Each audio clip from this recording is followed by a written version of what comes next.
What is good, Cardano fam, ADA gang? We have lots of exciting updates to unpack today, so hit that subscribe, hit that like. Web 2 has Zuck, Web 3 has Charles. You know what I'm saying? It's as simple as that. Charles ranked crypto media. He was speaking to Altcoin Daily. I love these guys, the brothers, they're amazing.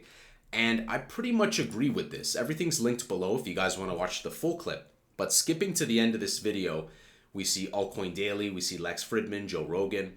I don't watch most of these guys, and frankly, some of these guys like Cointelegraph or CoinDesk, as I like to call them, charging $10,000 for someone to come to their nonsense event. Some of these names here are I don't know about Banter at the bottom, but I mean, I have Bankless blocked on X, so more or less I agree with Charles's selection. What do you guys think?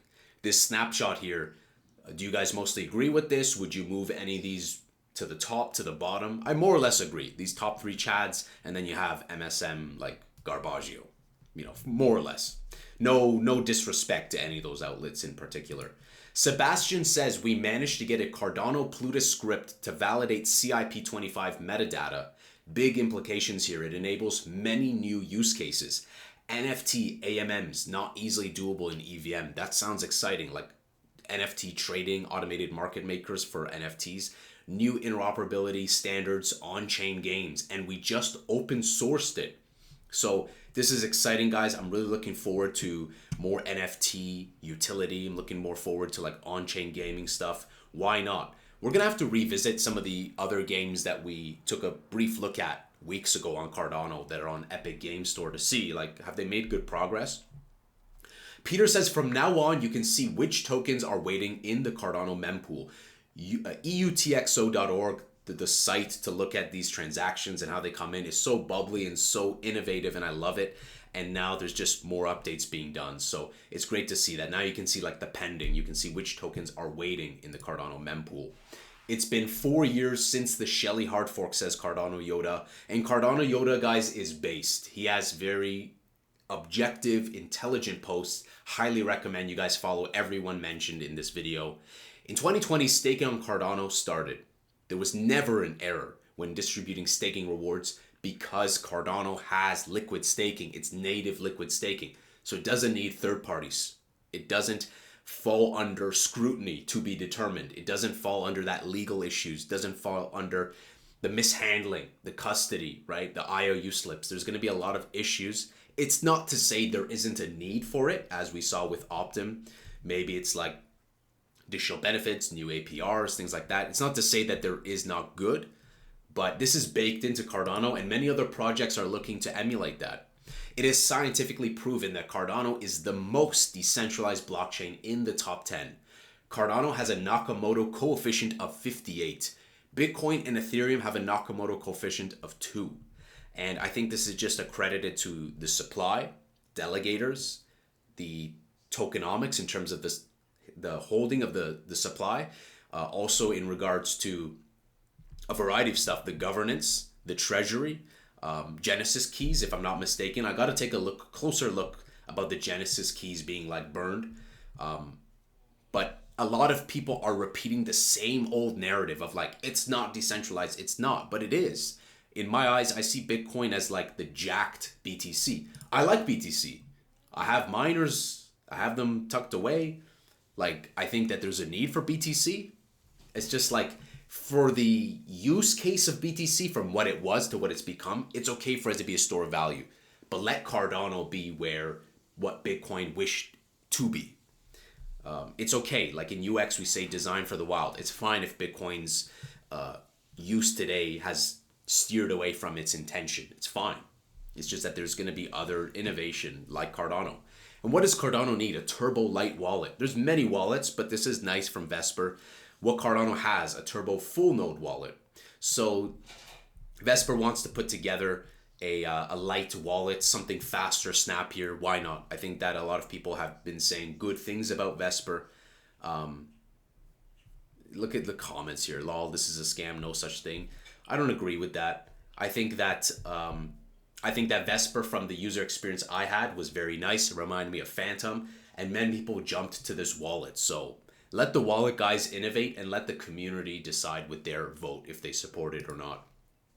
Speaking of wallet, vote for wallet fraud detection. This was brought to my attention by TapTools. As an ecosystem, we need wallet fraud protection, and here's why. 76% of liquidity pools launched on ADA end up rugging the liquidity. They just yank it. In 2021, over 7.7 billion worth of cryptocurrency was stolen in scams, with a significant portion involving scam tokens and liquidity pools. Scams result in liquidity leaving the ecosystem. So whether it's like, I don't know the exact details there, but whether they were pulling the LP, whether it was drip selling, whether it was holding most of the tokens, there's a variety of ways. There's 100 ways plus to scam, right? A significant number of people who experience cryptocurrency scams lose confidence in the market and do not return. Yeah, that's true. A survey by the Pew Research Center found that 70% of crypto users are concerned about scams and fraudulent activities. Having a system in place to build trust within the Cardano market is vital. For sure. I think that TapTools, these guys, Vesper, have been proving themselves with like good intentions. So why not? I think we're also going to see the influx of brokey chat of like, why do you want to fund this? Why do you want to fund that? Why do you want to fund that? It's like, guys, like if they have something legitimate to build, let them build. Would you rather they go somewhere else? Would you rather they don't build at all? Like, development is timely and costly. Speaking of cost, guys, Argentina's president announced that the country will cease printing new currency, aiming to stabilize the economy by keeping the total money supply constant. So this policy is part of a broader economic strategy to tackle Argentina's rampant inflation and economic instability, which has been a big issue for decades. As we saw, like their currency totally debased, right? It took a huge hit. And I definitely see a use case for Cardano, appreciating assets, staking rewards, all the other benefits it can bring and foster, I think, a lot of innovation in their economy. Why not? Finally, before we look at price, guys, Chris O, great updates. He says, Cardano fam, I'll say this, and this is really about the philosophy, what's been going on. The crypto markets are very predatory, with professional HF day trading desks, exchanges, and now BlackRock and Fidelities of the world. The level of the difficulty has risen to a whole new level. I agree, guys. The days of like 2021 meme coin, it's now you're going against bots. You're going against Telegram bots. You're going against insane tools hardened with AI, right? Understand this though. At the fundamental level, their greatest weapon to affect price for the purposes of accumulation or distribution is based around manipulating the human emotions of market participants, primarily dumb money, or in other words, us retail. Well, yeah, emotion is huge. And I believe these cycles happen, but the narratives just fit the cycles. Is it coincidence that every single 3-4 years we go through all of the similar rhyme and reason? It's similar. They do this in many ways, from raw price action where they short on futures while accumulating spot, for example, or they use their bought and paid for media outlets to put out either bearish or bullish stories to control the narrative. Don't for a second believe that the whale alerts when it comes to USDT or BTC moving from one wallet to an exchange is helpful. This is designed to elicit a desired emotional reaction from retail, Pavlov conditioning. The best way to fight this, simply have a long time horizon, do your own research, and invest with conviction on fundamentally sound projects with teams with a history of delivery. What a beautiful statement. I say this time and time again. Invest with conviction. And no, that's not Lil Pump token. It's not Soulja Boy token. It's not 10 of Tate's tokens. It's not Mother. It's not that. It's high quality meme coins. It's high quality alts. It's high quality like blue chips. There's a time and place for meme coin nonsense, but you always have to ask yourself, have they delivered? Is this a strong team? And in my eyes, like strong meme coins are like MAGA, all those strong meme coins that have proven themselves, who have stuck around, who were incubated in the bear market, and who have actually shown that they're here and they're serious and they're here to stay. The rest is down to patience, resilience, and commitment to your investment thesis. Yeah, it's all very true, guys. And this alone is a very powerful couple of sentences, because like having this conviction is where your investment will be tested, and you will not be able to, you'll paper hands if you don't have conviction, if you don't really understand and believe what you're holding and the team behind it. So I'm also very bullish on 2024. Good segue into price, which, guys, like I keep saying, I've always said that buying window for me, anything between 24 cent to 39 cent. The last time that I bought was at 3.6 right here. So I was about to go for a run, afternoon run that day, and I saw it plunged, and my intuition was just like, yo, snag a little bit.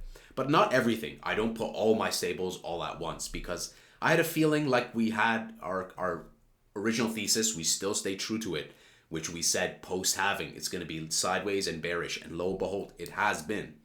So I think that seeing that Bitcoin dominance is high, seeing that Bitcoin is barely even searched globally, let alone in the developed nations, we still have a few more months. I think they're going to keep pushing downwards pressure to get cheap buy-ins, to allow institutions and whatnot to scoop up alts, be it ADA and anything else. So we may still even go down. This might not be the bottom. We may still go down to like 31, 30, 29 cent. We may graze these levels here, but you know, these are strong levels. When you consider the levels of 24 cent, 25 cent, I mean, those levels have not been touched for over 3 years. So I don't really see us going below 25, 26 cent. But let me know what you guys think. What's next in store for us in terms of like August, September, October? I think it's going to be like sideways, jittery, a little bit downwards, and I'll continue to scoop up every now and then, not immediately. But you guys know me, I like to let the price normalize before just jumping in immediately. You'll never know though. This could have been like the very bottom, and the people who grabbed here made a decent like DCA. So ultimately, it's really, there's no right or wrong when it comes to accumulation during these stages. But that's how I see the forecast. The months ahead of us are going to be sideways, a little bit bearish. And because Bitcoin dominance is high, because Bitcoin is barely even searched, we will see new all-time highs for Cardano and many other projects, in my opinion. But it's going to be a late bloomer. And much like 2020, if you notice, we're experiencing kind of that same type of thing right now. Post-halving was May 2020, and it was sideways / bearish until we went into fall. The thing about fall is it's also psychological. Not only do we have an election coming up, not only do we have a lot of capital circulating, there's no way we go down to those levels because there's just too much money around. Too much money has been printed. But also, when we go into fall, people stop their vacation, they stop going out. Everyone during the summer is out and about, going on day dates, doing this, doing that, going on travel. But when they go back in their home and they're looking at their investments and their speculation, and they did really good with their tech stocks like Nvidia and whatnot, and they start to make a lot of money on Bitcoin, the greed will have an insatiable appetite and they start putting it elsewhere, which is why we saw February, the birth of many meme coins. 1 month later, we saw SafeMoon. And then it was the months later where it was August where we had that final kaboom. But it wasn't just that. In 2022, we started to have an NFT extra surge with lots of projects popping up on OpenSea. So these cycles will repeat themselves, in my opinion. This is just the 2024 version, in my opinion, of May halving, sideways bearish, pump, and like alt season ultra rip. So it's just a matter of patience now, guys. I'm just doing accumulation. Let me know your strategies, what you guys think, and what's your target for all-time high. I think Cardano will easily pass $3, easily. I don't know exactly when, but I'm going to say at least Q4, probably Q1 of next year. Well, that's it for today. Kind of quiet day, but some interesting updates. And it's great to see Charles's opinion on like crypto media as well. Let me know what you guys think. You agree with this list as well? Hit that subscribe, hit that like. I'll see you in the next Angry Crypto Show.